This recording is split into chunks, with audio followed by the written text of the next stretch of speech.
So I got two green check marks. Nice. So we'll see what happens. I don't know if you can see if anything's going on in Kick yet. Well, I see there's a chat from Missy Ann, and it says, "Looks great. Glad to be here." So I think we're going, and we got Tia in chat. Yep. Yeah, I think we're Tia going. Edison, Michelle, Viv. Okay. Hey, yep. People are starting to pile into the room. Good afternoon on this great Saturday. Welcome to True Crime with the Sarge. I'm your host, Joe Jackalone, and with me is no need for introduction, but we're going to have the shaming of Jay. Jay's going was nice enough. First of all, Jay has been responsible for me to get as far as I have, including the JayBoNation, of course. But I wanted him to just sit and relax and just answer some questions. So Jay, how you doing today? I'm doing great, and Joe, thank you so much for having me on. I'm glad that we can help just a little bit because I said it before, and I'll say it again. You coming on with us means the world. So anything I can do to help you and JayBoNation, I'm so glad that they do as well. I know they want to help you too. Yeah, it's been great. I mean, between Stevie Irwin and Publicly Buzzed helping me with logos, which is right up there on the top. And actually, I got some nice channel art today. I don't know if you saw Publicly I Buzzed put out. That was that awesome. That was great. So that like it's this community, and we talked about this with Joel on Survive and Survive. Some of the most supportive people and talented and funny. So it's just, and they want to help. They don't want you to pay them. They're like, no, this is take it. It's Yeah, just and I've tried. I've I tried. I And know, yeah, same. They're just some of so the yeah, kindest but people. that banner we're gonna make it a YouTube banner. I guess we just have to get the right dimensions or whatever. So I'm learning all this stuff new, and you've actually coached me through a lot of this stuff. But I know we've heard bits and pieces of your story about how you got into the whole true crime and the court stuff. So just give us the short version. Like, how did you end up just saying, you know what, screw it, this is what I'm gonna do? So yeah, I worked 18 years as a car insurance, a bodily injury adjuster. So if you got into a car accident and you got a lawyer and you sued someone, I was the guy at the insurance company who was saying, "No, it's not worth what you think it is," or it's worth nothing. I'm denying your claim." And needless to say, it was a nightmare because first I got attorneys for the injured party yelling at me, and then I got corporate America coming from up top telling me I'm giving too much. They're telling me I'm giving too little.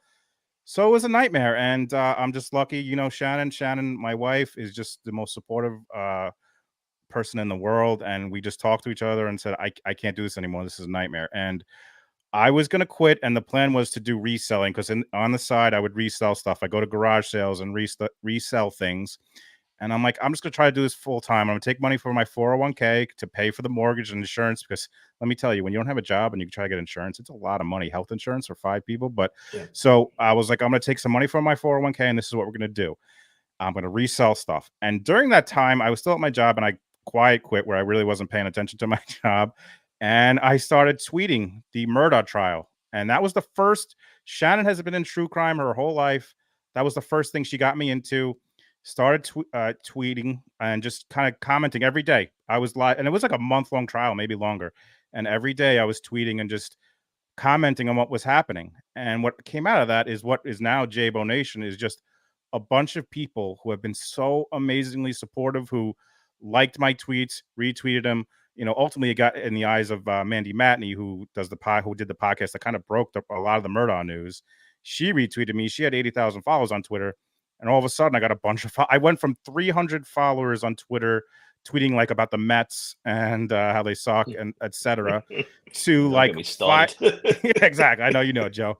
To like 5 to 6,000 within a couple of weeks, just because she was retweeting me and people were following me, and that led to, I was like, people were like, you need to have a YouTube, and I'm like, I don't know. And then I talked to Shannon again, and we're like, let's do this thing. So we went all in, started the channel, and started streaming live trials, and then we've uh, now done what we call court hopping, or we're now going to call it crawl, where we just go from different courts and just watch them and comment on all the crazy cases that are going on in judges' dockets. Oh, that's cool. So think about the pub crawl right now. We have the court crawl. Yeah, that's courthouse crawl. That's what we're going to call it now. We're Courthouse going to crawl, have, you gonna call it? yeah, we Yeah, have get. Go ahead, it's sorry. pretty unique idea. It's a pretty unique idea. Yeah, and I think people enjoy it because sometimes, I mean, these trials, they can go for a long time, and you get up a person on there who's talking about DNA, and alleles and septillions of a percentage of, and like they can drone on, and like I'm trying to like make it entertaining, But also at the same time, I'm looking up these trials, and there's 10 other people doing the same trial. I'm like, why am I like? And I think I'm better off the cuff, just as things are going live, commenting on it, and people seem to enjoy that. So, yeah, that's what we decided we're going to start doing. Yep. So yeah, this is Tia. That's how I found you. Tia's awesome. Right. Love you, Tia. Right. And then we got Publicly Buzz just Steve, chimed in too. I We'll see be seeing. both chats are going, man. Looks great. Yep. Well, like I said, you guys can see me tonight on Publicly Buzzed. We're going to be doing this at 8 o'clock, but we're not doing this to midnight. I can tell you that. I'm an old man, so we're going to make sure I got good boy bedtime at a good time. Yes, Steve. So don't hold him hostage when he's got to go. He's got to go, Steve. So yeah, that'll be tonight. So if you guys are around and you want to catch that show, that's going to be fun because it's going to be a little different. We're going to talk about some other stuff other than exactly what's happening in the news. We'll probably catch a little bit of that, but so yeah, the court hopping thing. I mean, as you know, I've caught a number of your shows in the morning, right? Because I try to support you guys too, because when you guys done for me, and just throw my 2 cents in every now and then. But it's usually a sarcastic comment here or there. But yeah. especially like when the judge the other day, boy, she had a face like she was smelling poop all day. She had a woof. She was. And, I mean, I've been in those courtrooms where the judges were just like, oh no, this is going to be a long day. And from the cops' perspective, we always just say, who's the judge? And you get the name, you're like, oh no, this is going to be a long day. So it's actually kind of cool sitting watching the court instead of having to be in the courtroom.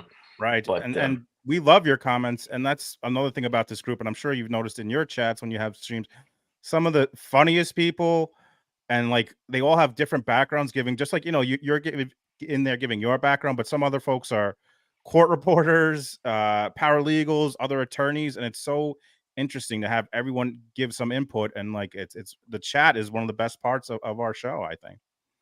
Yeah, no, absolutely. And this is actually, good tidbits get thrown in there too. It's not just like, hey, hanging out and do the stuff. There's usually a pretty good learning experience going on there, especially for a lot of the watchers, don't understand the whole court process, and then you got, the different the defense attorneys and that. I know you've been following this Karen Reed, Oh case yeah. pretty quickly. Yeah.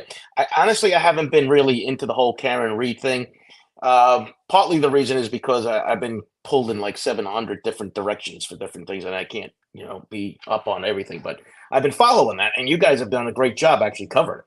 Yeah, that's quite a case. And if there is a case you want to get into, that's what. And trust me, I get getting pulled in. I mean, you're also still working, teaching, and stuff. So, like, I can't imagine like you're teaching and trying to maintain this. And I got to give you so much credit, Joe. You're on here, you're on Kick. Like it's amazing what you're doing. So I have to give you that. But that Karen Reed case, that hearing we watched. Did you see any of the clips? I mean, these are people from Massachusetts and Boston. I was like, I'm surprised that Big Papi, David Ortiz didn't come in and say free Karen Reed. Like they were going crazy. They were clapping in the courtroom. They were jeering. Like I honestly don't think I've ever seen something like that in a courtroom. Yeah, well, like I said, the court of public opinion is always more out there than the actual court itself, and it could be good or bad for you. It depends on what side of the fence you fall in on. But it seems as if they're supporting Karen Reed through this whole thing. Yeah, there's certainly, and I think the attorneys, I think one of the attorneys is from like California or something, but he's certainly taking that opportunity to rile people. Did you see he goes out and does like a little press conference and people are riled up, like they're foaming at the mouth. I mean, I can see why, because they think that's, some shady stuff is going on. But yeah, for sure, they're trying to get that public opinion, trying to rile everyone up, and they sure are. Well, definitely, but just what's the short version of what's happening in the trial now between what she is actually accused of? It's about killing her boyfriend. Is that the deal? So yeah, so the deal is she and I'm not a total expert. I'll give you what I know. So yeah, so she is alleged to have killed her boyfriend. And the allegation is that she hit him with her car. But the evidence doesn't seem to match that because uh there's a ton of things, but one of them is that he's got these scratches on his arm, and it looks like a dog was at him. And also the wounds that he has, like there's a massive puncture to the back of his head, a massive wound to the back of his head. He's got a massive impact to his face. Doesn't look at all like a car hit him. But the story is, and what the people who are defending are saying is, she dropped him off at this house, and she went home because they were at a bar, and then she dropped him off at this house, and he goes inside, and the allegation is that some stuff went down in that house, and he was basically beaten to death, and there might have a dog involved, and there might be some people involved. And by the way, the people in the house have relationships with law enforcement and allegedly with the prosecution. Like, there's like a tangled web. So, and the allegation, he's beat up. They put him outside, and then they try to frame Karen Reed. And one of the things that backs that is someone who is in the house Googles something to the effect of at 2 a.m, that it's like, how long for someone to die in the cold. And they get those messages. So it's like it's just a massive, it appears to be cover up. There's a lot. There's a Yeah, so lot here. I'm gonna have to get into this, whatever. Yeah. But I mean, did they say anything about any forensics in the house? Did they do any tests for Well, any blood spatter or anything like that? that's the issue. There's question of, as far as the investigation goes, of what they did in the house, and there's a lot of question of the prosecution not releasing everything they have to the defense and that was a big deal about the hearing, is they're not getting everything. Oh, and by the way, they used to have the people in that house used to have a German Shepherd, a dog, and referring to the wounds on his arm, and now they all of a sudden they don't have that dog. They got rid of that dog, and they I don't know if they sold it or gave it away. So there's definitely questions about the investigation. There's questions about the car, because they're trying to say, the prosecution, that she backed up in this man and caused all these wounds, and there's like this broken tail light, and it doesn't appear at all to me that tail light is what caused this man to have this massive wound on the back of his head, massive wounds on his face, cuts on his arms. So there's questions about, there's like a timeline where when the car was there, when it wasn't there. There's just a lot going on in that. Well, like I said, and it was JD put out internet searches again, right? We've seen this a lot. Now, years ago, when my first edition of my investigations book came out, I wrote about what I call the three forensic horsemen, and those are internet searches, cell phone records, and surveillance video. And those are the three big things that are solving cases now. But here, in this case, what you're just telling me, right? So we have the internet searches, but what about the cell phone data? And it's in a residential neighborhood, I'm assuming too, right? So Yep. there's no, like, cams around in any of these houses and driveways and stuff? I don't know. So I find that hard to believe. I think they're trying to there is one cam of her leaving her house to go, because basically they're calling her after this happens. The people in the house are like, "You need to come over here." And there's a video of her backing out of her house, and it appears, there's so much in this case, but it appears she backs into another car in her driveway, and they're like, "Well, that's how she broke her rear tail light." But there's that video, but I think they're trying to get more video, but the prosecution isn't giving everything. So, and I'm curious on your end. So now that Google has come out, as as a sergeant and a detective, someone who's done all these crime, investigate all this stuff, is it that they're stupid, these criminals that look this up, or is that they're arrogant, where they're like, no one's gonna they're not gonna figure this out, like, or they're just dummies, or is it both? Yeah, it's probably a little bit of both. People think like, oh, I'm going to put the incognito window on and no one will ever know. It's like, Right. yeah, well, all we know is this: there's nothing that's private on the internet. Not a damn thing that you do. Every keystroke you put in, everything you search for, it's recorded. It might not be recorded on your computer anymore because you can block that from happening, right? So if you're looking at stuff you're not supposed to be looking at on the internet and you don't want your wife or whatever to see what you're looking at, yeah, you could block that. But what do you mean? That you think Google's not going to keep record of that? And everyone goes to Google, right? I mean, yeah, there's Bing out there with Microsoft, but I can't find anybody that actually uses it.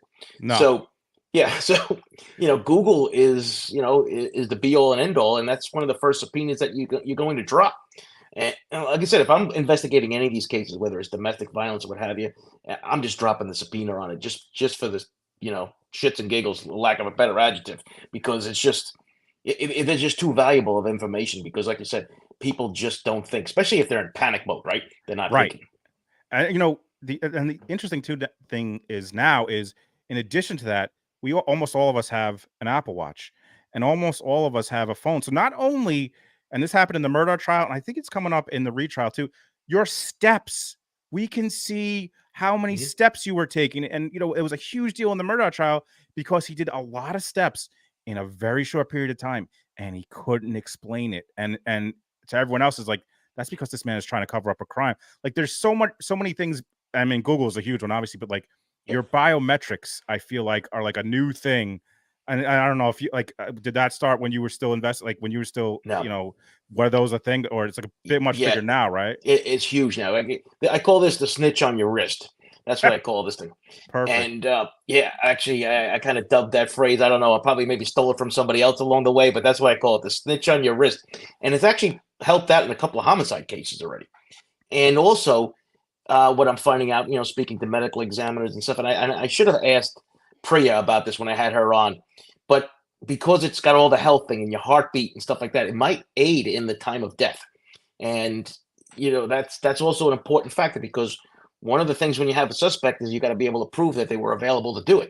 And Right. it's and having that time of death as close to it, because people don't realize how difficult it is to actually get the right time of death. I mean, TV, right? They look at their watch and they hold the guy's pulse and they go, "Yeah, he died at like 9:03 last night." That's absolute nonsense. Well, You know, that's so interesting you brought that up too, because I've talked about this before, but in the Murdaugh trial, they essentially proved the time of death based on the fact that Paul and Maggie stopped using their phone. And no one Mhm. blinked an eye because we live in a world where, and I tweeted, I'm like, if just my phone just all of a sudden stops and I'm not tweeting or I'm not texting and there's nothing coming from it and I'm dead like around that time, yeah, and that's probably right. I was killed at that time. And it's so interesting to me that like that's the world we're in now, that you can, and that's essentially how they got the timeline to prove that they died, was because they stopped, like, and his son was younger, so like he wasn't on Snapchat, he wasn't texting, and no one blinked an eye, and they're like, yeah, that makes sense. That's the world we're in now, where you don't have a couple minutes of data. Yeah, that makes sense that you're probably dead. Yeah, and then unfortunately, when I do, as you guys know, I do a lot of interviews and stuff on this. And when you have a missing persons case or a young adult, or especially young females, 20 years old, and they're missing, and the reporter always asks me, so do you think she's alive? It's like, well, when's the last time she posted an Instagram photo? Oh, it's Right. been 3 days. And how many did she post before that? Oh, she was posting one like every 20 minutes, right? Right. Yeah, that's a problem, right? So that's a big problem. But we try not to tell that into the media, though, too, right? Because you don't want to really dash some families' hopes, and you got to be real careful. But unfortunately, I come from the school. I'm not a bakery, right? I don't sugarcoat anything. It is what it is, and I try not to, douse people's hopes. But you also have to face reality of this. When you have something like that happens, it's never good. And I assume that's good. Like it's now that like, and I know you're following the Rachel Morin case, and Yeah. like there's pros and cons to also when you tell people and then it gets out on the web what's going on. There's the cons, like you're saying, where you don't want to all of a sudden it gets out that this person, they all go to this person's Instagram, they're missing, they're like, oh shit, she or he hasn't posted for 3 days, this is not good. But at the same time, in the rush, they have that video and they're getting it out there, so hopefully people can find this guy. So I'm curious, like, do you think it's better or worse, or is it kind of just each case is different as far as the community? Because and we've talked about this before, sometimes it can get mucked up when it gets out there into some people's hands, and sometimes Right. it helps people. I don't know, what do you think? Well, listen, I'm a big supporter of the true crime community. I think there's a lot of people that are doing a lot of good, right? And there are people with skills that research skills and stuff like that, but they can find things on the internet that the cops either don't have the talent, the knowledge, or the time to do. So I'm hoping that in the future we have some sort of marriage between some of these folks and law enforcement, specifically in these cold cases. Jay, I've said this 100 times. If the case is 25 years old and you haven't gotten a good lead on this, where what more damage can you absolutely do to this case, right? So there needs to have a process, though. You just can't, throw it out the user 1 2 3 4 out there and ask for help, right? Right. So there has to be something. I see jobs in the future for analysts, people who have these kind of skills, even people like yourself, where you're starting to learn how to use the internet and find things, and then streaming. This is all important because you got to get the word out. So I'm hoping that, but there's also a contingent that they're in it just for likes and clicks, and they're going to we saw some of the worst in Kohlberger case, right, where people were actually making things up, and there was screams, there was this, and nonsense. But and I'm telling you, it kind of probably screws up the law enforcement angles too, because even this past incident with the Cavalcante I was guy, just thinking that. Yeah, I was they're just thinking, asking like, questions. Yeah. they like they have to be careful. Like, what if somehow in his travels he has a phone and he's watching one of these like YouTubers that are trying to figure out where he is? Like, I guess it's just, it's hard to in these days to keep something under the hood, as a secret when it's a massive news story. Well, and you can hit on something. I was in a Fox News article on that, and I said, remember, he stole a truck. He was probably listening to the local radio in Philadelphia about the chase, where the cops were, what street they were. I mean, they were telling everybody everything. Well, I'm on Fairview Street, and here and they set up the perimeter, and they're telling everybody where the perimeter is. And then they go, the cops can't catch him because he keeps on escaping the perimeter. Well, because you keep on telling them where it is. He can probably I mean, watch it on his phone. Some of yeah. these Well, I guys. think at one point they did say he had a phone, or Wow. something. So, that's we don't know for sure, but I'm sure this guy was listening when he was in that truck. He was listening to what was actually going on to find out where the cops were, and law enforcement has to be careful of that. And there's no way of reining in everybody, from going down there. You can't stop people from, the whole journalism angle of it. Independent journalism, whatever you want to refer to it. I mean, I didn't go just because it's an active scene where you're dealing with a lot of people with guns running around. Bad things can happen in that respect. And plus, I never wanted to get in the way, right? So it's just, you want people to do this because, one, they're trying to make a way for themselves and finding maybe an identity, a way to make a couple of bucks and pay for themselves. I get it. I have no problems with that, but not to get himself involved. I mean, there's a guy on a scooter driving around with I saw that guy. yeah. I mean, Rambo on the scooter. Like, what? Calm down. after a while, you kind of just say to yourself, like, it becomes a circus, right? Yeah. So what is like? So now you've kind of metamorphosed, and you've done it pretty quickly, right? So you started off with the murder trial, and now you've gone into the court hopping. What is what's your overall plan? Like, did you create a business plan for this, and did you sit down and kind of say, this is my goal, and this is where I'm going to be heading with it? It's funny. I probably should have, but I didn't. You've done it too late. Because it's too late now. I'm in it. But I thought when we decided to do it, I was just like, if I don't just do this, if I have to like meticulously plan everything out and don't just jump into this, and that's what for 18 years, probably for a long time, stopped me from doing anything, because I always thought, I have to have a plan. I can't just go out there and, I have a mortgage, I have insurance, like I can't just, and I just jumped into it, and I probably maybe should have planned it a little better.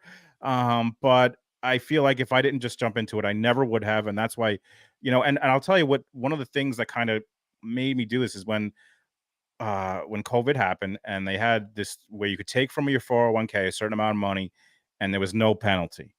And that's when that was the first time I was able to get my house, was because I took advantage of that. So like when I did that, I was like, well, this is my money, and luckily I didn't have to. I mean, it still comes against your income. It's a whole other story. But when I decided to do this now, this time when I took the money out, it was it's penalized. I'm gonna have to deal with that tax, whatever the hell that nightmare is going to be at the end of the year. But I just thought that if I don't do this now, I'm never gonna do it. And like I don't want, like, I wanted my kids to be like, to think like he took a chance. If I fail, I fail. I it is what it is. But I don't want them to look at me as like I just stuck with the status quo, was miserable for how many years, and I didn't give it a shot. So like I hope this is a lesson for them, that like sometimes you just have to take a shot and see what happens, and learn as you go. And like, from like every day you learn a little bit more, like for streaming. Like for example, you're now on YouTube and Kick. I bet you probably didn't think you're gonna do that when you started. Every day I'm learning a little bit more, and you meet people. I meet you, Joe, and like you're giving me information, and like the network we're building is just amazing, and I think that's just it just helps a lot. I tell you, I give you a lot of credit, to give up that security, to give and to take when you give up the security of a steady paycheck and everything that comes along with it, to jump in here and try something that's out of your wheelhouse, right? I mean, it's I tell you, well, we're going to keep this PG-13, but it takes a lot of guts to do that, right? I Thank you. mean, Yeah. yeah, no, it does. And I'm not just blowing smoke up your butt either. I mean, this is, I've thought about it. I say, Jay just did this. He gave up pretty much everything and just jumped into this. I mean, for me to try to get involved with this was kind of easy because I had the pension. I have a side gig with the teaching and the media stuff, but so to me it was nothing but to think about this with you running a household and a family. I tell you, I don't know if I would have had the guts to do that. Well, and I'll say it before, and I'll say it again, and I'll say it every time. If it wasn't for having Shannon, I couldn't. There's just no way. She's just been so supportive, and she helps me with everything I'm doing. And like I just think, and now, like I said, this network that we're growing, and now like I've had you on, and I've had Mac on, Joel from Surviving to Survivor, just Kerry Raw, like the list goes on, and it's just because the folks in this group are so supportive and want to help, and without them as well, there's just no way. There's just no way. And I know you feel, Joe, when you came on initially, and like we had a show and it was great and everyone loved you, but then they come to you and they're like, "That was awesome, Joe," and they're Yep. like, "All right, I'm gonna follow your YouTube." So like, no BS. Like these are some of the kindest people and most supportive people, and without them, and without chatting, there's just no way that I could have done this. No, I hear you. And like I said, it's been great. Now, Sheila says, I want to do a podcast, but I'm so scared. Sheila, just jump in and do it. You know, um, just do it. I mean, like we have a lot of people that are into this stuff, and like I said, I'd be glad to help you out. I mean, Jay's been tutoring me. I send him text messages. What the hell do I do with this? What's that? He's like, oh, maybe we could get you on this. Like, whoa, whoa, whoa, dude, one or two things at a time. But I But mean, you also are you Google stuff. We talk about this. You're like, yeah, well, I'm gonna check this out, and like you learn and you want to learn, and that's huge. And like if you want to go into this and you want to learn, like you'll learn. There's a lot of videos that yeah, help, and like you'll meet someone like me and Joe. Like we're messaging other, and Steve are messaging other, yep, Stevie Irwin. These are good folks that want to help. So I think if you take that step, you'll and like and another thing that I try to do is be very honest. Like I'm on Twitter all the time, and also on my show. Like I'll tell you, like I couldn't figure this out, or like I had a bad day or whatever. And I think people connect with that. So don't, if you're going to try something like this, don't pretend if it's not going great. Don't be like, oh, this was just, everything is butterflies and roses. Oh, and Bob Motta, another, I can't believe I forgot to mention it, but like tell people about the struggles. Tell people that you're like I talk oh about, like yeah. I got demonetized, like YouTube doesn't, I got demonetized. Let people know, like because there other people are learning from me, I think, from like what to do and more importantly what not to do that I've done. So like I think that people appreciate that. Well, yeah, two things on that. One, so we're on our way trying to get this channel monetized. That's for sure. I'm still about three quarters of the way to go in the watch hours. Uh, but like what you said, I said this to you right before the start. I think I said, it's hard to make content, and it's hard to make content that people actually want to watch. That's, I mean, because you're talking, and now in true crime, you're talking about a niche. But if you look at some of the big players out there, there's channels on true crime that are, 200,000-300,000 subscribers, and here I am coming in with 1,000, right? So it's kind of funny, but I can tell you too, some of the things that I plan is like, you know what, this video is going to be really good, and it flops. You move on, right? You just Right. go to the next, and the one that you don't think is going to be a hit is a hit. And Exactly. so all I can say is, so for Sheila, you're thinking, throw the content up there and let the people decide on what they really like, and then try to duplicate that. But you're never going to prove, or please everybody. Let's put it that way, right? And Right. everybody's going to have their own likes and dislikes. But just keep on making content is my goal. Yeah, You know. absolutely. And put it out there like a couple times a day. Put it out there. Because a lot of it is like we talk about this all the time with the algorithm. No one knows how it works. Like, I mean, I'm sure maybe some people do, but like it just sometimes you'll tweet something and it just hits where you could tweet it the same thing a Mhm. different day, it would get nothing. And you just happen to tweet it on this day and it got somehow caught up in there. And then like a million people see it. Like on my Yep. TikTok in the beginning went crazy. And it just, you know, you just got to keep like you said, Joe, just keep making the content, putting it out there, learning from it, and then doing it again. And you'll learn each time that you do it. Yeah. No, that's so far as I'm doing this. This is like the biggest get for me is that whatever you think is going to work might not work, and whatever you don't think is going to work ends up working. So just get it out there. I try to do the best job you can. And listen, dealing with haters is a whole other issue, right? People are like, oh, there's if they're complaining about you, it's because you're out there doing it, right? And they're not. It's as simple as that. Right. And that's another thing with, and I think JayBoNation and JayBoNation in this group is very good that if folks come in and they're talking nonsense, they either ignore them or they're like, hey, we're not dealing with this. And, we have great mods that just kick them out. And even on Twitter where like it's just the Wild West and you can't, if someone says something, a bunch of other people could be like, get out of here. And promoting that positive, if you got positive stuff, wow, that's amazing, Steve. So if you're promoting positive stuff, you're going to attract positive people and you're going to want people to, people are going to want to come on your show. And so that's just something I think that's Yeah, huge about and you're always going to have haters, right? I mean, listen, Absolutely. the old business that I was involved in, no matter what I say, I piss somebody off. If I say the cops did a good job, the cop haters get on top of me. If I say the cops did a bad job, the cops get on me. So I can't win. So that's why I just say it is what it is. And not everybody's gonna like it. And you got the trolls and everybody else that comes after you. Some of the best advice I can give people on that is just ignore them because they're looking for you to engage them. If you don't engage with them, they just go away. Right. Absolutely. And what also I've learned too, especially on the YouTube video, I did a YouTube video, one of the shorts, right?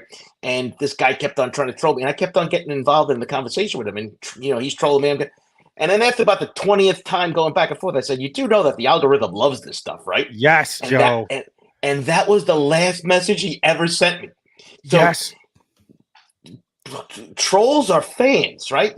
They're not a good fan, but they're fans nonetheless.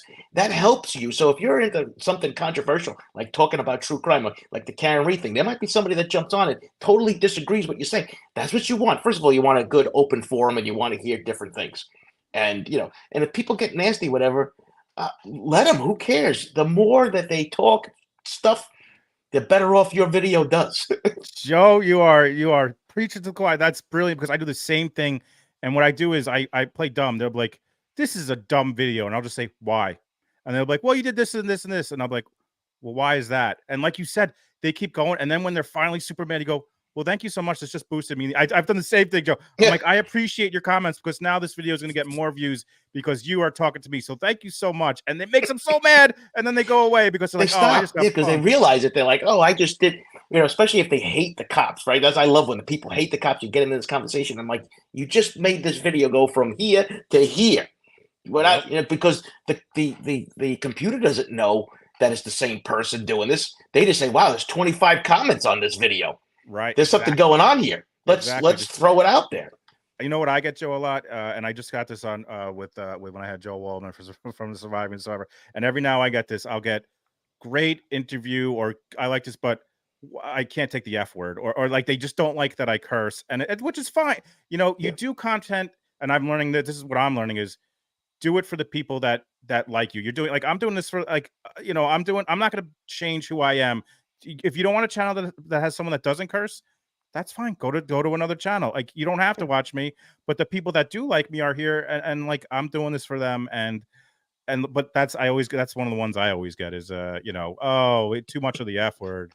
And I'm Who like, oh just said well, here in New York accent and hand pinky waving? Yeah, both of us are talking with our hands. Yeah, that's how I that's how I communicate. It was funny because I just I posted it on Twitter. I filmed a new documentary for the CW coming up on Gilgo, and it was funny because I hit there's the boom mic, whatever they call it, the thing over your head. I yeah. hit it like 3 times because I was just going like this. Okay, I had to stop everything and do it because they're like, "Jesus, would you please stop?" Do they tell you? Do they have to tell you to slow down at all? Because I know I've been told I talk a little fast sometimes. Uh, Not these guys were all from New York, Oh, okay. so All right this then. crew, so it was fine. But oh my God, some of the times I do the interviews, I tell them, so like when I get the New Orleans, the Times Picayune, that's their local paper over there. When they call up, I say, "You got a recorder? Good, put it on record because you're gonna get lost in the next 5 minutes." Bob Opedic, defense side. What's up, Bob? Bob Mott is here. Yeah, Bob's in there. Hey, Bob. You guys are going to see each other very shortly, right? Yeah, we're gonna see each other. I'm gonna stop by, of course, the podcast row, and I'm gonna meet Bob in person. There's a couple. I mean, I have very busy schedule at that, but there's a couple of people I definitely want to meet, and I want to do a couple of. And Steve Irwin's here too. Stevie, So Sarah, this is great. this is awesome. So Yeah, what thanks, are Bob. you Thanks for coming. Oh, sorry, go ahead. No, no. I was gonna say, tell the folks, like, what are your? I know, I mean, we talked a little bit about this, but you're gonna do some pretty big, some interviews, and then maybe do like a premiere, release them as a premiere on YouTube, or is that still the plan? Or Yeah, what I want to do is, and Bob is going to be one of the people I'm going to track down. I haven't gotten a chance to it. Yeah, he says I will find you. What I want to do is I want to sit down with everybody that we know and get a quick 5 or 10 minute interview with everybody and put like a montage of all these interviews together. I can't do it live because I tried to do a live video last time I was at CrimeCon, and there's like 5,000 people there, and they're all on the Wi-Fi. So you know how that goes, right? Yep. It's just overwhelmed, and it just looks terrible. Even when I did the Rachel Morin thing, the live thing, it was fuzzy and grainy for most of it because it's just you're out in the middle of nowhere. So I learned a lesson from there, and I'm just going to record it.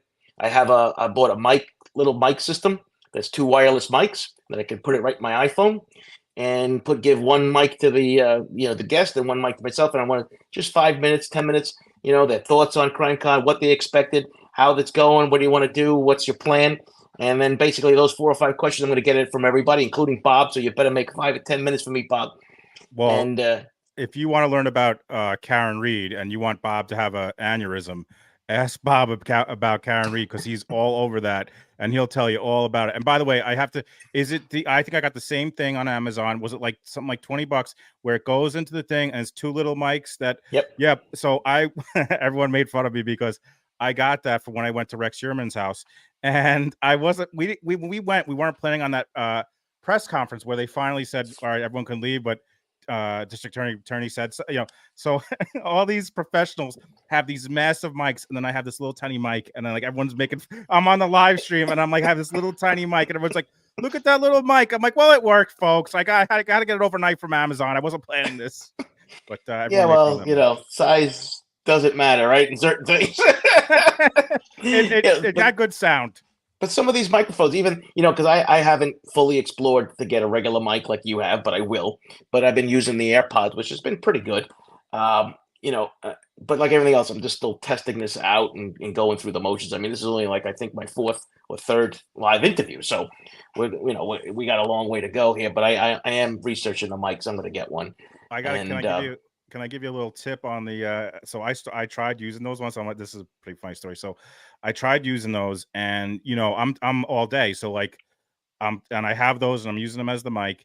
And what I didn't realize was if you have them connected to your computer, so finally like the cord is still going, and I'm like, I gotta take a break. I gotta go outside. I've been sitting down.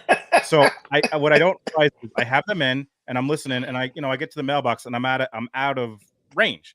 And I figured it would just turn off, and I just wouldn't hear it. I'd come back, and I come back, and after I was lounging, and I realized the stream completely stopped because when it disconnected, so everyone's like, "Where's the court case?" And it was because, I mean, you're not walking away, but don't ever walk away, folks. If you have a live stream and you have AirPods on, it's going to turn off. Well, I thought you were going to tell me that you went to the bathroom and you forgot that everyone no, can I hear haven't you. done that yet. Thank God, I haven't done that yet. That's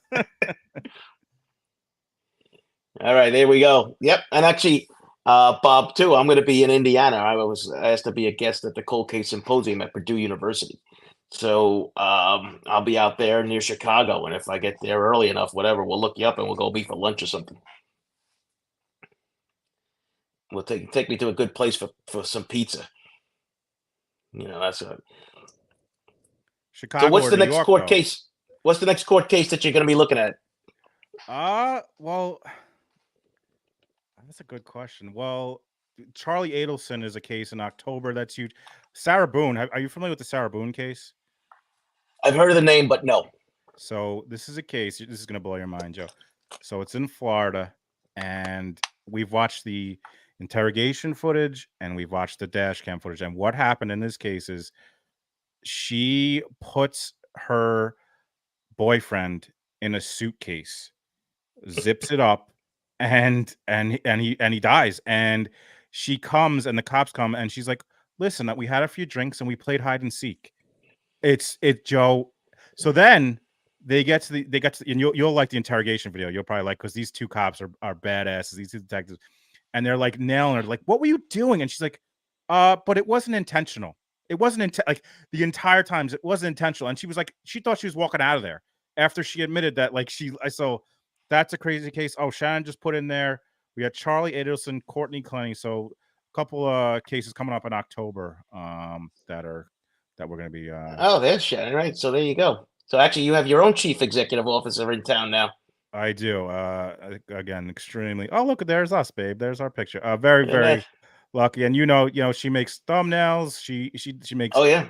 custom. And by the way, Joe, once you get verified on Kick, and you get some verified, you get the emojis. We'll send you some. You want some custom emojis? We can make one of your your badge, whatever you want, and then people can Okay, use cool. them in the chat. It's pretty cool. Yeah, I don't even know if this thing's working on Kick. I just said I got a green thing. I'm not touching anything because everything seems to be going I'm fine. looking at the chat, and people are chatting in Okay. there, so I Oh, think it's cool. working. You're getting your hours. Very good.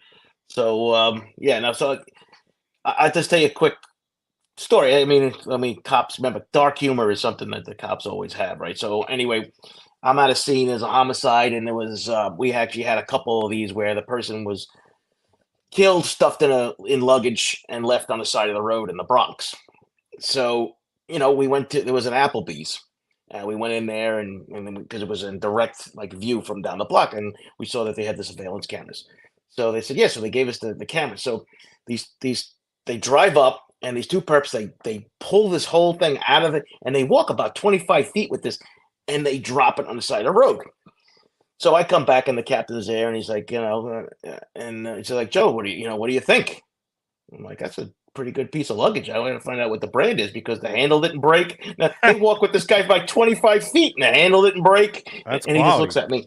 He just looks at me, shakes his head, and just walks away. So, I used to drive captains crazy because we used to Tell write us out about these. it. They used to write. We had every time you had a homicide, right? So I was the executive officer of the 110 squad in Queens, which is covers at the time Shea Stadium and everything. It's not a really violent place, but it had its moments. And we're at a homicide, and every time you had a homicide or a shooting, you had to fill out this like huge form, And one of the questions was, "Is there a chance of retaliation?"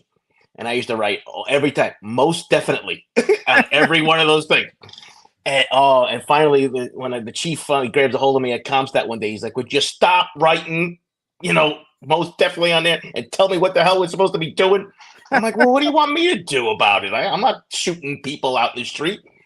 I could tell you stories all day Well, long. let me ask you this: any instance in the chop shops around any like that area that was right around? I mean, it's still there, but it's different. But like, ever have to investigate stuff over by Shea No, Stadium? by then it was already calmed down. Like the mob stuff, the mob influence that over there had already dissipated greatly because I got Okay. to the 110 squad. It was probably 2006, Oh, okay. 2007. All right. When Shea Stadium was getting ready That's right to go when. down. Yeah.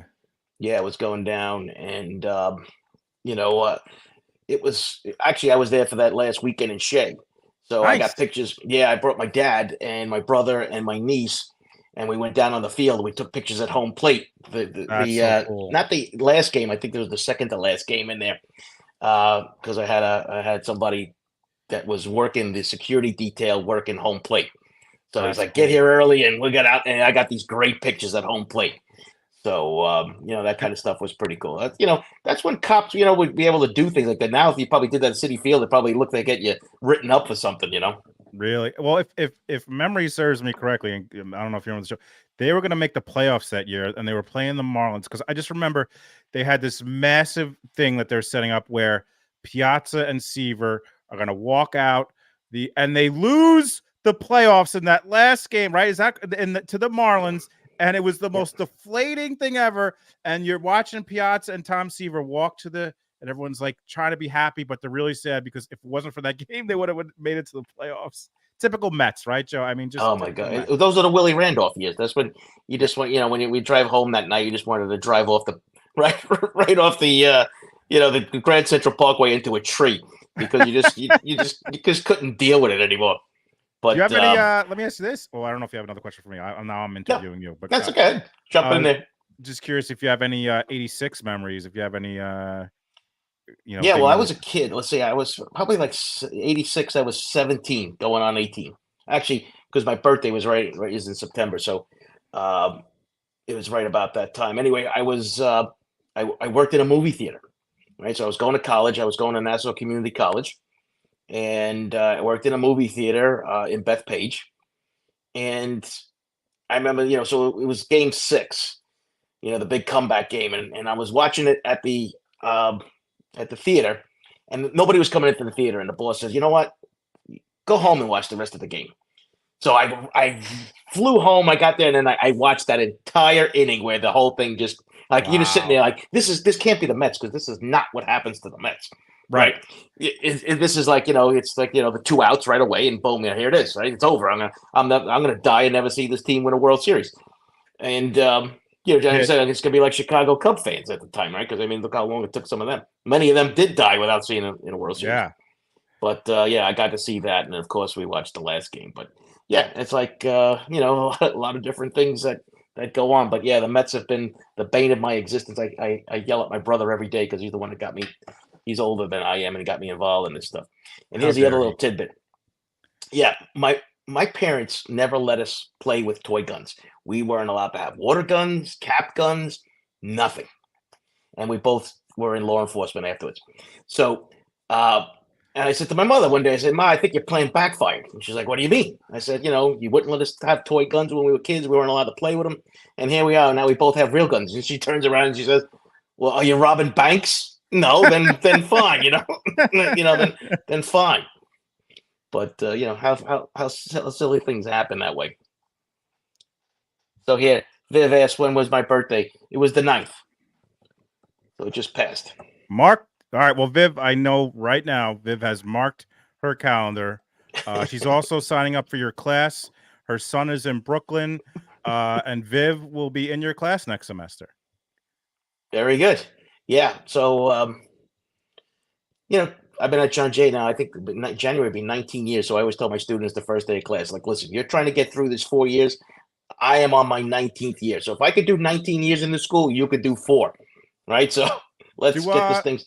do any of your students talk to you about like your TV appearances and stuff, or they don't Some say do. anything? Yeah, Yeah. some do. Some find it fun. Some find it. So I get emails and say, was that just you on Channel 7 News last night? I was watching it with my mother and go, "That's my professor." Sometimes it's pretty cool when you get that. But here's the thing: last semester for my investigations course, for the term paper, the question was, I said I got to come up with something different. So I just said, "Who's the Long Island serial killer?" Do an investigation, find out who all these things were, and I shared some of the responses on Twitter. And I said, when this case first broke, when people were emailing me and going, "Oh my God, they solved the case! I'm sure you already," and they had all these different things. And I posted some of the responses that the kids left me. And I go, "Well, if you're looking for a reason to teach, this is the exact reason, right?" So I gave them something that they can actually sink their teeth in, and then just got lucky that they ended up solving it, or That's so part cool. of it. You And the should and the put kid, on your board, 5 extra. Put your YouTube 5 extra points. You subscribe. Additional points for each person that you get to subscribe to my channel. I need these views, folks. So if you yeah. subscribe and tell a friend, additional points. Yeah, I don't know how well the school would handle that. But so like I said, I mean, unless I just start creating content that's specifically related to the students, that's a whole other issue. But yeah, we'll probably leave that part out of it. But yeah, no, the kids enjoy this stuff. My mom's almost 90 and she watches this stuff. Yeah, Oh yeah, she'll say, "Oh, I saw the T." She actually watches the YouTube channels. that's So awesome. she watches the videos, yeah. So if I get one like on something, I know who it's from.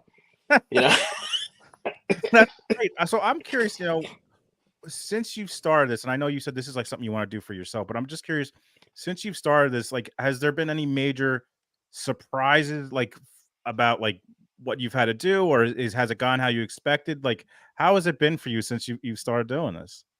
doing the streaming stuff. Yeah, doing the stream and having the YouTube. Like, how's it been? Yeah, no, I mean, let's put it this way: you helped me through a lot of the technical stuff, right? So I always say I could probably learn how to do anything, but it's just that, like Sheila was saying before, sometimes it's just like taking that plunge and doing it. I watched a lot of YouTube videos. I did a lot of research. I try to do all this stuff, and then the streaming service because you can't. Set up a live stream in YouTube. You got to have a third party software. And then I'm like, oh God, here we go. Right. So everything that you do here, there's got to be something else that you need to do before you get to it. That's So pretty true. much exactly what transpired. So it just wasn't YouTube. It was then learning a third party software and then setting up the feed and then having to go into YouTube after you set it up to make sure all the. So it's like this constant back and forth, and that's why I was a little concerned. That's why I said, "Hey, Jake, can you come a little early because this is the first time I'm doing the Kick and the YouTube. God forbid I screw this whole thing up. JayBoNation is going to go belly up on us over here." Never, Joe. So The one thing to me that I like was and I don't know if people like the multitasking they have to do. So you like right now, you gotta check, you're trying to check the chat and make sure everyone's all yep. right in the chat. You're trying to focus on the person you're talking to, and you want to focus on that. And then people are sending you messages like I have like 1,000 tabs. So like to me, that was something that like I wasn't prepared for. As I do it, I'm learning more and more, but it's very that was one thing I wasn't prepared for, I guess. Yeah, no, it's always something. So Mandy wants to know if I have a pet. Well, I don't have one now, but I brought home the precinct cat way back in the day. So we had a mouse problem at the precinct, and it was a bad mouse problem. And they made phone calls to the unit that takes care of this stuff, and they sent a box with a cat in it. Right. So this is the official how you fix your rat problem and your mouse problem at the precinct. Right? So we don't know if who sent it. Either the cops put it in a box, found it in the projects across the street or what have you, and put it in the box, or they really sent this from like building maintenance. Really sent this stuff. No one knows the real answer, but anyway, it's a better story saying that building maintenance sent the cat, right? So we got the cat, and we named her Felony, right? So that was her name. Nice. But this thing was a killer. I mean, an absolute killer. She was killing mice left and right, and a couple of the civilians got really upset over the thing because they had allergies and they had this, they had that, right? All the stuff that we didn't have when we were kids, right? Everyone's Yeah. gluten free and everything's like that, and when we were kids, it's like eat this. If you got sick and nearly died, don't eat it again, right? That was basically Right. basically the advice that you got. So we took the cat, and that cat lasted. She lived a long life. Good cat, but like everything else, when you have an animal, it's like having a person. And then when the animal passes away, it's like losing a member of your family. And it's like who wants to Absolutely. go through that again? So we never replaced a cat. My wife and I would love to get another animal and stuff like that, but it's just the two of us. So it's like everything else. We want to travel, we want to do things, and then you have to worry about the cat or the dog, and then you have to rely on other people. So when I get older and I'm not going to be moving around so much, then I'll probably do it, but not now. That's why Shannon won't let me get I want to get a Saint Bernard, but we already have 2 dogs, so she won't let me do it. But probably rightfully so. I don't know. I just want to have one of those cool little the things that they put on them, and they could have like a beer in it for me, and it has the little barrel, and like it comes over, and it's a nice little a beer for me. So Yeah, well, yeah, the cats are independent assholes. Yeah, well, here's the other story about the cat. She wouldn't back down to any animal out there, dogs, possums, raccoons, nothing. And my brother brought his dog over, and and he was like, go sick, get the cat. And I said, John, don't do it. This is a Bronx cat, man. This is a Bronx cat. We're talking Bronx 1990s cat. And he let the dog off the leash, and the cat tore him apart. Tore him apart. And I said, I warned you, man. This is like she was like she was a good hunter. I mean, and she didn't take crap from any animal. It didn't matter how big it was. I'm just picturing the Bronx cat with a little switchblade under its collar, and the dog comes out and it takes out the switchblade. Yeah, I was looking for tattoos on him, right? If she had any tattoos. But yeah, she was a good cat. But like I said, animals are cool, but it's like having a kid. You can't just leave them, or you just can't leave them. I know some people do this, but I couldn't do that. But all right, so we're actually up at the 54-minute mark, right? We're up to 52 people already, Jay. So this is Awesome. absolutely phenomenal. So all right, so let's talk future. Let's talk future courts and crime and streaming. How many times do you think yourself and myself will have to find, in order to find your right niche or your right different thing? Like, how many changes do you think that goes through? Because you've already been through a couple of changes. That is such a good question. I don't know. I like the idea we have now because I think it's unique. Yeah, I do too. But the thing too is, and I'm sure you're probably running into this, is scheduling. Like, so I want to do this during the day, and then like I love doing the interviews. I think that's me and Shannon, and it's kind of in our wheelhouse. I love doing them, but at a certain point, it's going to be like, is it feasible to do court hopping every day and then an interview every other night? Like, so I want to figure out that schedule. And I've said this before. My ultimate goal is to somehow, and when you talk about a business plan, is to somehow get a sponsor or somehow get someone that can like give me money to promote their product. And then I don't have to, like, I love JayBoNation and how much they supported me, but I like, if I feel bad that like they're like, you know, they give me the money and like, and it helps so much and I appreciate it so much, but I wish I could just be like, I have a sponsor now, so you don't have to do that if you don't want to. So that's what my main goal is, to figure that out. But I enjoy what we're doing. I love it more than, I hated my job so much and I love doing this. I love that I do it with Shannon. But that's a good question. What do you think? I'm curious. What do you think? What do you think about that? Well, I'm still feeling my way, right? So I don't have like you kind of fell into this court hopping bit. I'm going to run with there's two things I want to do. One, continue doing interviews, and like every now and then do an interview that's, yes, true crime related, but like, about the process too. I think this is important for people to hear, especially in the true crime community. Now, listen, compared to some of these other people, but they might not ever talk to you, right? So, that person with 300,000, you would hope that they would reach out and help people, but they don't, right? It's always the people who have, they give everything that they have. Those are the ones, right, who have nothing and they give you what they have. That's always been that's just life. Right. But there's two things I want to do. I want to continue doing the interview process, talking to people about specific things. Like on this Tuesday, I have Gus Garcia Roberts, who wrote Jimmy the King. If you thought corruption in Suffolk County was bad, like I did, after I read his book, holy cow, is 100 times worse than I thought. And this is not hyperbolic. I mean, if you want to read about Suffolk County and how bad it is, you got to read this book, because he does some in-depth interviews with people and characters in this thing that you just can't believe it. So I want to stick with that. And I'm also going to start doing, I did it one time last week, is the true crime with the Sarge, the weekly update, like the this week in crime kind of thing.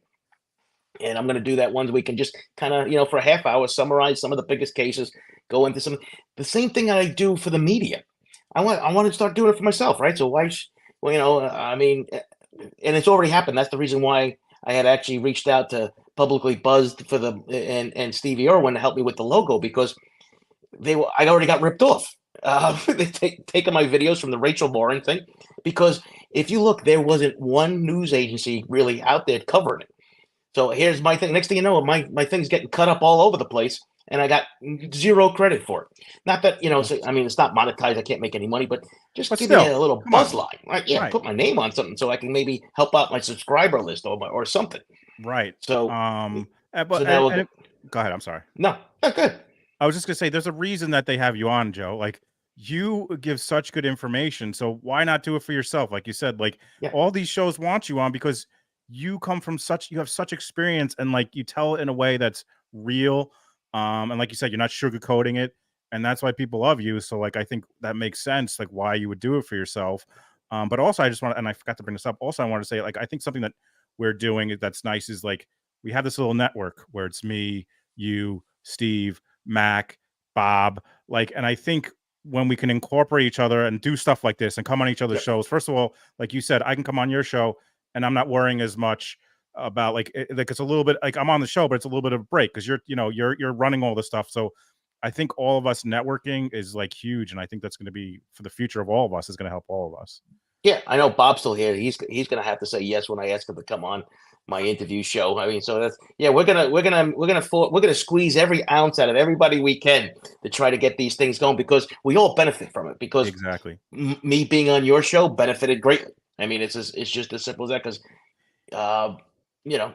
and listen, the other thing I try to avoid, but eventually it's going to be always a big problem, is we're going to step on one another in respect of, you have a show where I can get a guest and you have a guest, and it's like there's no other time. It's just going to happen. It is what it is. But until then, I'm going to try to avoid that, because I need you and everybody else a lot more than you need me in that respect, getting these shows together. So The scheduling becomes difficult because you're then relying upon your guest when they are available, and that's Right. part of the problem.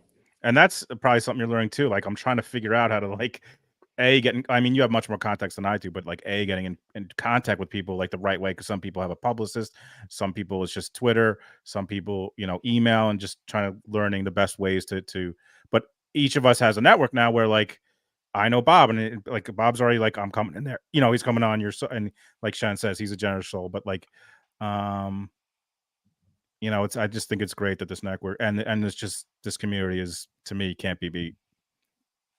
Okay, we got a quick question here. So it says, can Joe dive into the Karen area case? Would be interesting to hear law enforcement opinion. Like, is this the Karen Reed case we're talking about, or is Yeah, this another? she updated and put Karen Reed. Yep.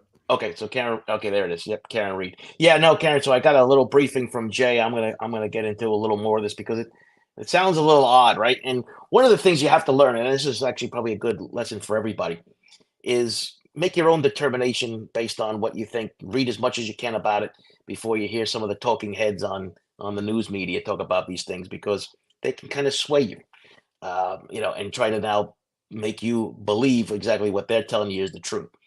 Uh, just for the sake of it, for when you're doing these news things, they don't tell you the questions that they're going to ask you.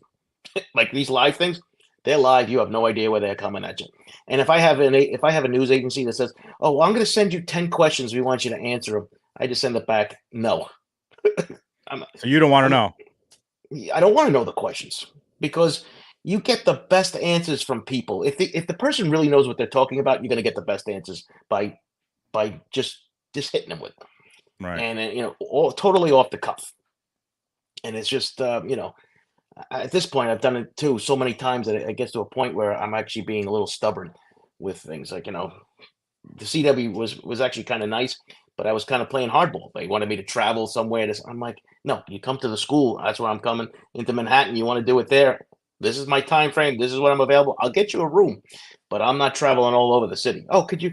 They wanted me to go to like Newark. I says no. Fuck that. Jersey? Newark. Are you kidding me? By the way, Yeah. when is that CW thing coming out? Do you know? Well, it probably won't be out for a while because it's supposed to be, I think, a 2-hour special. I filmed 2.5 hours worth of sound bites, basically. Wow. So they have a lot, and I filmed 3 shows for ABC, the Hulu, the Disney thing. Yeah. So I haven't gotten the dates on those yet. Those should be out soon.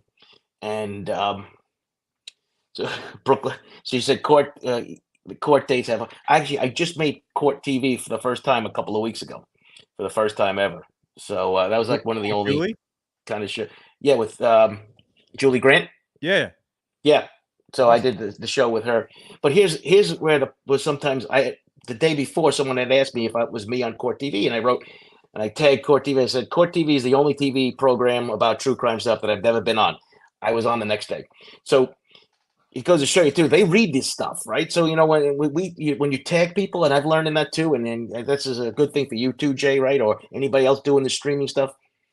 Tag some people that you think, 1 or 2 people that you think would be interested in it. I mean, the news media is looking for stories. They're looking for things. I mean, look, you've broken news now on your show how many times? A couple times now. It's pretty wild. It's pretty Right. wild. And we're not talking about major networks. We're talking about, the shaming of Jay, breaking big news, like Right. the BTK killer task force. You knew about it before it hit Fox and all these other channels. It did come out, but the day later. It's wild. Like when Matt called me and Shannon, we like she talked to us and we're like, holy cow! Like we're like, CNN doesn't know this. Brian Enton doesn't know this. Like, Yeah. So and like to your point, and that's because on Twitter, I reached out to Mac, and I had her on, and I had you on. Like, you never know when people are kind and generous, like, and then you're kind and generous back to them. It just makes it all work. Yeah, and like I said, and it's gotten to a point now too where some of these I won't name names for some of the news stations, but they'll say, "Oh, we want you for a panel." I asked them now, "Who's on the panel?" Because there's been a couple of times I've done things with people, that they're quote unquote experts, and then you get on there and it's just like, and I don't want to be rude, but there's been a couple of times I've actually contradicted the other panelists right there in the thing, and the host has a heart attack because they're not ready for that yet. But I can't let something bad information, and I think Bob will understand this too. You can't let bad information stay out there. If it's wrong and you're on that panel, you got to say something, even if it's going to make you a pariah. You got to say it. Bob's a crusader for that, and we won't mention the name, but Bob, there's a certain person who's on all those shows all the time, and Bob's crusade was because, and this person had a massive platform, and like he is like, listen, I'm just trying to get the truth out here, and I'm sure the same thing happened with you probably, where it's like, that's not what It you're might saying. even be the same person. It might Who be, knows? and what you're saying is not true, and then good for you and Bob to be like, I know what I'm talking about because I've been doing this for years, and I'm not going to let this go. So Yeah, well, when I usually, I try not to get, lack of a better adjective, pissy with anybody, especially on live TV. I don't want to do that. I don't want to embarrass anybody. That's not my gig. But I mean, if you're talking crime scene stuff, whatever, I almost, there's one incident I almost said, like, listen, I don't know how many crime scenes you've been to, but that doesn't happen, or that's not that you're not. I mean, come on. It was close. I almost said, like, when was the last time you ever in a crime scene, let alone ever even been one? Did you drive by it and take a look? I mean, come on. So it's like it gets to. So we have people. It's over an hour. I've taken up your time, but let's wrap this up quickly. What's the next thing you got coming on for your shows in the near future? What do you got? What do you got planned with your Women Who Rock series? Women Who Rock. Monday, we got Alina Burrows from Crime Scene Confidential. It's the first person who I had to go through a publicist to.